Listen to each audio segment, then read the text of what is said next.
Hello, everybody. Well, thank you very much. We have some people that have captivated the attention of the whole world, not just our country, the whole world, and they're very brave, and that was a lot of rocket under them. I never saw anything like that. We were talking about it. It's I don't know how they do it. I wouldn't want to do it, but it takes people like this to make our country great. And again, I've never seen anything. Everybody I knew, they wanted to see the launch, and they especially wanted to see a successful landing. And Jared, I want to congratulate you, what you've done at NASA. I made a great choice. And if you have any questions for any of us, feel free to ask. But we're very proud of these people. They have unbelievable courage, unbelievable. A lot of other things too, by the way. To get in there, you have to be very smart. You have to do a lot of things physically good. So I would have had no trouble making it. I'm physically very, very good. Maybe a little bit of a problem. I don't know, sure. We'll have to try it sometime. Is a president allowed to go up in one of these missions? We can get working on that, Mr. President. We have no problem, right? We're going to launch more rockets. The opportunities. We'll have to try it.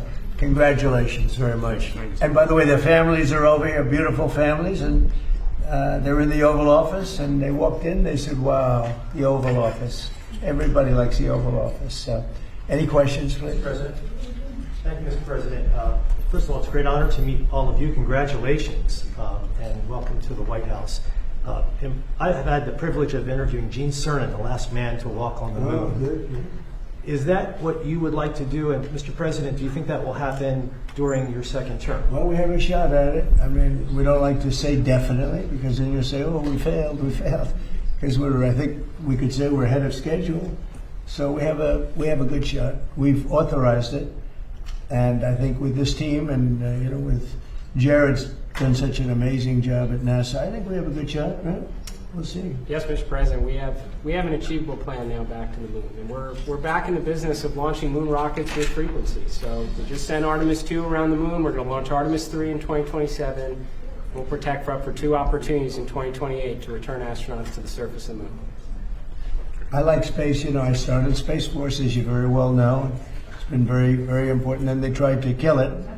And actually, the military would not let the Biden administration kill it. They wanted to kill it.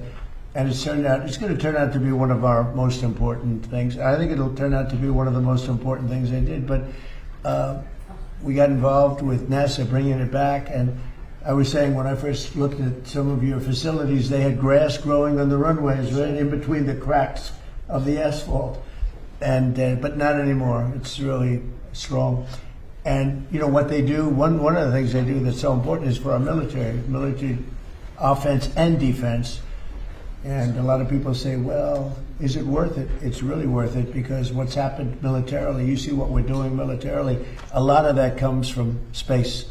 So it's been pretty great. Good question. Yeah. Thank you, Mr. President. I have 2 questions for you. First, on the topic of space, do you have an update on the UFO files and what might be, when we're going to be seeing those? Well, I think we're going to be releasing as much as we can in the near future. For some reason, and I guess it's just a reason that's been in the minds of people for a long time, and that is they want to find out about the UFOs and anything having to do with UFO or related material. And we're going to be releasing a lot of things that we have. And I think some of it's going to be very interesting to people. I've interviewed people, my first term primarily, but I interviewed some pilots, very solid people, and they said they saw things that you wouldn't believe. So you're going to be reading about it. Yes. Sir, you spoke to Vladimir Putin not too long ago. Did you talk to him about today? Did you talk to him about the progress in the space area, and what else did you talk about? I didn't talk about space. No, I talked about Ukraine,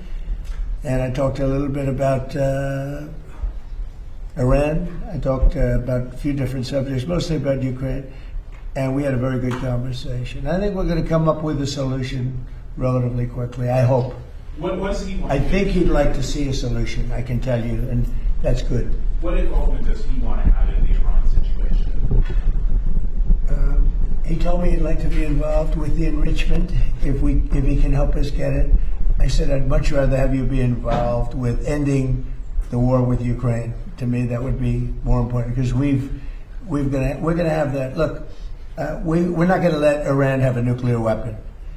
And we've knocked out their Navy, we've knocked out their Air Force, we've knocked out their anti-aircraft, everything, apparatus, everything they have, their radar, they have very little left. And they have some missiles, a small percentage. They have a small percentage of missile-making facilities. We knocked out about 80% of them. The rest could come very quickly if we don't make a deal.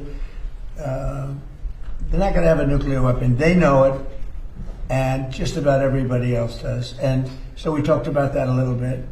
He doesn't want to see them have a nuclear weapon either. But I had a long talk with President Putin. I suggested a little bit of a ceasefire, and I think he might do that. He might announce something having to do with that. Did he announce it yet? No, but I was wondering, I was just going to ask you. No, if I that asked him came about, even if it's a little ceasefire, there's so many people being killed, it's so ridiculous. Yeah, thank you, Mr. President. In light of today's Supreme Court ruling on the Voting Rights Act, do you want Republican states in the South to look at redrawing congressional districts before I the don't really have midterms? to tell me, when did the ruling come out? I've been with the astronauts, I've been with contractors because we're trying to get the ballroom built Yeah. ahead of schedule. It's right on schedule. It's ahead of schedule now. I want to keep it that The ruling way. came out today. And I was also with commissioning some people, but one of, David Warrington's son, I don't know, you know David, everybody knows David. He's got this incredible son, so he was just sworn in, so we had other things. Tell me about the what happened. Well, some think that the ruling can create more Republican-held congressional seats in the South. That's good. Yeah, would you That's the want them kind of ruling I like. Would you want them to When pursue did that that? happen? Well, the Supreme Court ruled on it this morning. Really? Is that right? Tell me about the ruling. Well, I have a This question. is Mr. CNN President. fake news. On your call with President Putin today, do you think the war in Iran ends first or the war in Ukraine? Well, we talked more about the war in Ukraine, but he would like to be of help. I said, before you help me, I want to end your war. So we had a good talk. I've known him a long time. I think he was ready to make a deal a while ago. I think some people made it difficult for him to make a deal, but we talked more about Ukraine. But which war do you think ends first? That's an interesting question. Coming from you, that's very interesting. Which war would end first? I don't know. Maybe they're on a similar timetable. I think Ukraine, militarily, they're defeated. Okay, you wouldn't know that by reading the fake news, but militarily, look, their Navy. So they had 159 ships. Every ship is right now underwater. Typically, that's pretty good. What do you think, Jared? I mean, it's going to be hard for them to make a naval comeback. Okay, now they have an Air Force. Every one of their planes has been shot down or has been decimated. They have missiles, about 82% are gone, and they have drones, and most of them are gone. Most of the factories are mostly gone, and we have tremendous anti-drone equipment now, between lasers and that new, very special machine gun that knocks them out of the air like flies. And we use bullets instead of $1 million, missiles to knock out a $30,000 drone. So I would say Jared would tell me that with everything you just heard, typically we're in pretty good shape. And in addition, their economy is crashing. Their, as you know, their money, they call it their money, they don't have a name for it. Their money is valueless. They've got inflation that nobody's ever seen before. Other than that, I think they're doing quite well. If you read the New York Times, you'd say they're doing wonderfully because it's fake news. Or if you watch CNN, I mean, you cover it all the time. You think they're doing well. Do you think they're doing well where they have no Navy, no Air Force, no anti-aircraft apparatus, other than what they may have put there? They may have brought in some light stuff during the ceasefire, and we know exactly where it is, so it'll be knocked out within the first 15 minutes. Thank you very much, Mr. President. I want to go back to the Supreme Court ruling on the Voting Rights Act. I know you said you haven't seen it. When did it come out? Just now? No, it came out this morning, but basically very much narrows the Voting Rights Act. Was it And considered a win for a win for Republicans. I love it. absolutely. But my question, This is a very good. We can end this conversation. I want to read it. my question Wow. for you, Mr. President, is that some Republican governors have not responded in terms of what they're going to do. I guess early voting, for example, in Louisiana Republican governors what? Republican governors. What about it? Early voting begins Saturday there, for instance. Should they redraw the map in the next couple of I would. months? I mean, it depends. I mean, some states don't need to redraw, and some do. I mean, I know what the concept of the rule. I just haven't seen the result. Yeah, I would say generally, I would think that they would want to do it. Some are greatly helped, and some, it didn't make much difference. Yeah, I would say they would do that. They have time to do it. Yeah, please. Thank you, Mr. President. I wanted to ask you, there's a lot of drama on the House floor today. Several bills were stalled, and a rule took 2 hours to pass today, and there's still some tension over the farm bill. Do you think that you need to get more involved legislatively on Capitol Hill? Well, we want the farm bill. The Democrats don't. We want security, okay? We need security. We want security. The Democrats don't think we need security. They actually do, but they suffer greatly from Trump derangement syndrome, like at levels that nobody's ever seen. They're sick people. There's something wrong with them. They don't want to pay anybody for security. They don't like ICE. They don't like Border Patrol people. They don't like the people that keep us safe. When they ran this, they let 25 million people into our country, and many of those people were from prisons. They were from mental institutions, drug dealers, murderers, 11,888 murders, half of whom committed more than one murder. They think that was fine. I happen to like law enforcement. They essentially want to defund law enforcement. And I don't think the public's going to let them get away with it. We got it all approved in the great, big, beautiful bill, and they want to renegotiate. We don't like that. Yeah. Mr. President, the King's speech that he made to Congress, he spoke strongly, forcefully about the necessity for a strong NATO alliance. He also spoke about the necessity to continue to support Ukraine. Did his speech in any way change your thinking on either of those issues? Well, you have to understand, my thinking is, I think, exactly correct, but I was very disappointed with the fact that when we called on them to give us a little hand, we didn't need it. I actually did it just to see whether or not they'd be there. When we called on NATO to give us a hand with Ukraine, and in particular the most recent, we asked them to do certain things on Ukraine, and we also wanted them to do things with Iran. And on Ukraine, they're very much involved, but they didn't do things the way we would like to see it. It's been going on for a long time. And on Iran, they weren't there. As you know it better than anybody. They weren't there. The King is fantastic. We spent a lot of time together. We had a lot of talk. We talked about this also. And he loves his country, and he's a great king, and he's a great friend of mine. And I think if he were doing that, if that were up to him, he would have probably helped us with Iran. He would have followed the suggestions we made with respect to Ukraine, because, we have some disagreements on Ukraine, and not having to do with NATO so much as European countries. But no, he's coming back tomorrow. We had an incredible evening last night, and he's leaving tomorrow. He's going to come back and see us before he leaves, But I think he's a phenomenal representative for his country. I think the people in the United Kingdom should be proud. I loved his speech yesterday. I watched it. I loved the speech last night. I don't know about my speech. I thought my speech was okay too, but I thought he was. I think he's an unbelievable king, and by the way, an unbelievable queen. They are a great couple. This morning, we were talking about how busy you were this morning. James Comey was in court. He self-surrendered. He's now in charge a second time. This time over a social media post with seashells that said 8647. Do you really think that he was endangering your life or threatening your life with that? Well, if anybody knows anything about crime, they know 86. You know what 86? It's a mob term for kill him. You ever see the movies? 86 him. The mobster says to one of his wonderful associates, 86 him. That means kill him. It's. I think of it as a mob term. I don't know. People think of it as something having to do with disappearing, but the mob uses that term to say when they want to kill somebody, they say 86, the son of a gun. I'm trying to keep the language nice and clear. They don't use that term, son of a gun. They use another term. But that's a mob term for kill him. Yeah. But do you really think your life was in danger? Probably. I don't know. Based on what I'm seeing out there. Yeah. people like Comey have created tremendous danger, I think, for politicians and others. Comey is a dirty cop. He's a very dirty cop. He cheated on the elections. He tried to help Hillary Clinton, as you know. He dismissed a lot of things that he should have proceeded with. I wasn't involved, but he should have proceeded with. No, he's a dirty cop. He's a crooked man, yeah. Mr. President, you just described there's been a disagreement between the U.S. and Keir Starmer on support for Iran.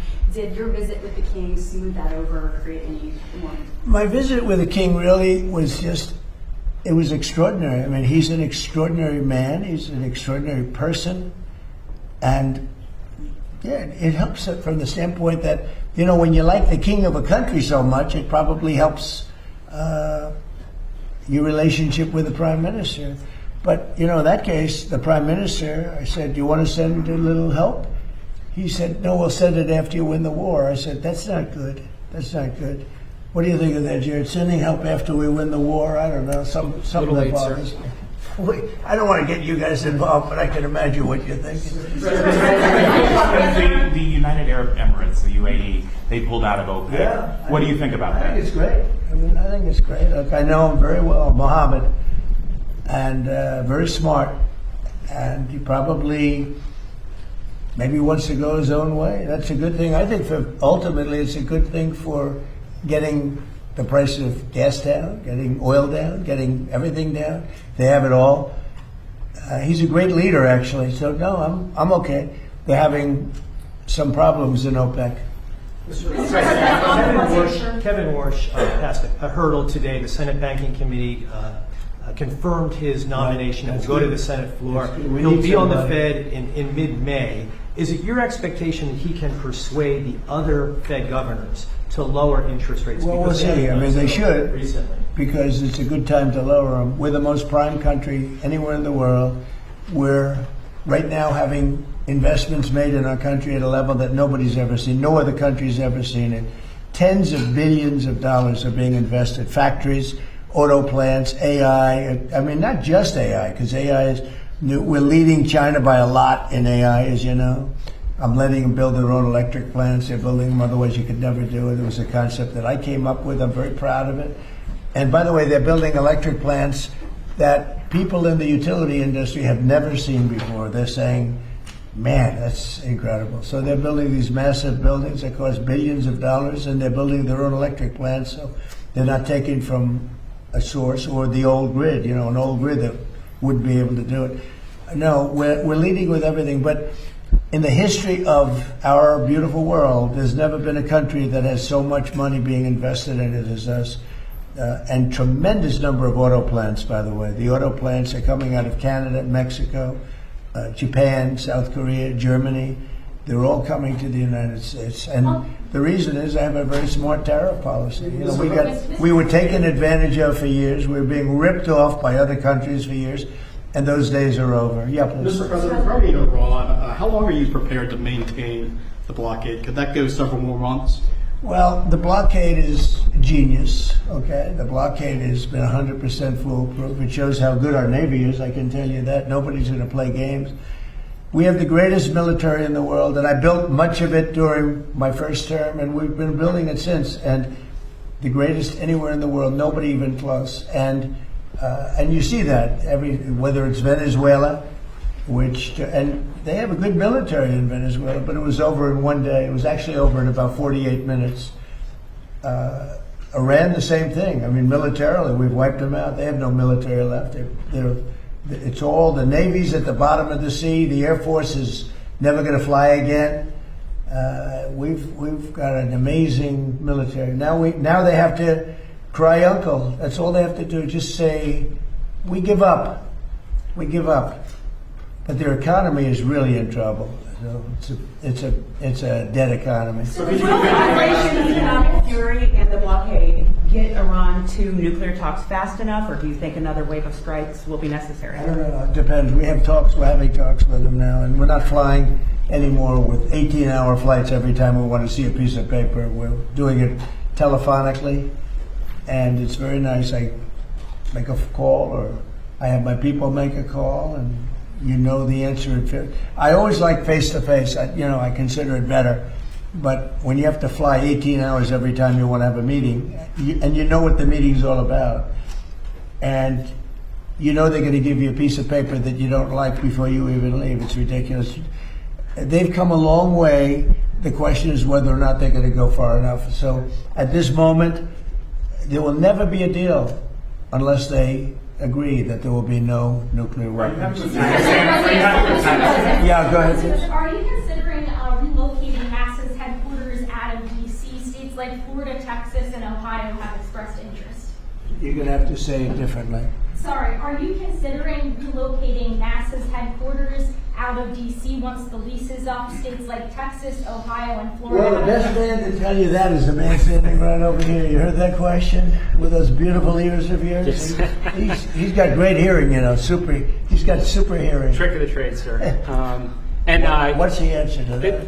I think the answer to that is we have 10 amazing centers around the country that all kind of bubble up to contribute to the mission we're able to undertake, like Artemis II. I think in terms of the headquarters, we have a lot of people very interested in our mission. So being here in D.C. gives us the opportunity to kind of interact from all our stakeholders, make sure we make the right decisions for the nation. Yeah, D.C. is an advantage, I guess, for you. He's got to go around. He's got to see some senators, make sure they keep going, right? Yes, Mr. President. Yeah, probably staying around is not so bad. And importantly, Washington, D.C. is now one of the safest cities in the country.